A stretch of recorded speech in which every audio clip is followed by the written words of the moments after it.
Yes, it's me, Mr. Davao. Mega love shoutout po sa inyong lahat mga idol.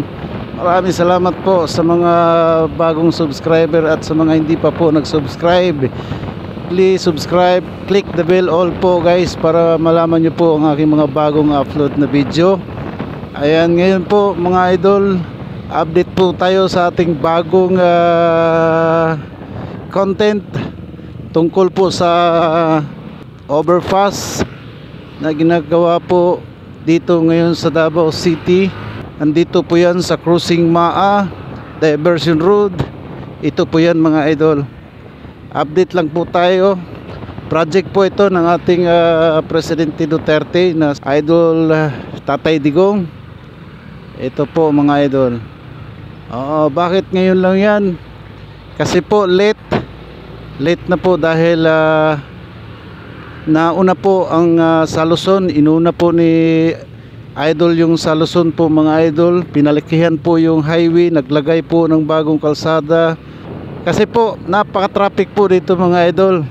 Ang dami pong mga disgrasya kaya naglagay po ng flyover.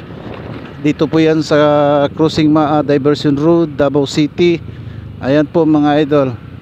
Ganyan po kahaba po yung tulay. Matagal pong natapos dahil po na saglit lang ha. Dito tayo para makita natin yung buong project dito sa taas mga idol.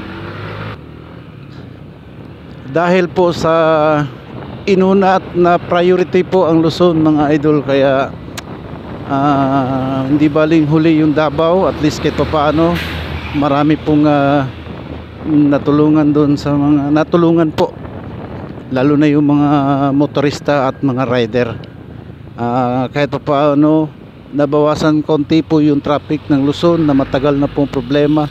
Ito po mga idol, ayan po ang isa sa project po ni idol Tatay Digong. Ganyan po kahaba ang tulay dahil kadalasan po rito crossing kasi po ito mga idol. Ang dami na pong nadidisgrasya dito. Kaya nilagyan po ng flyover just in case sa susunod pag natapos po ito mga idol, maluwag na po ang traffic, safety na po, wala na po gaanong disgrasya. Ito po yung mga idol.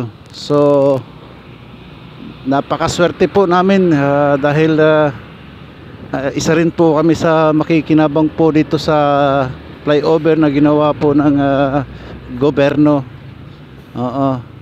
Project po ito ni Sir Idol Duterte, kaya po masaya po kami. At ito po yung poste, napakalaki po yan mga idol, napakalaki at napaka-safety po yan. Matagal pa po yan dahil pinapatuyo po yung mga semento para hindi po basta-basta hindi po siya basta-basta mabiyak at matibay po.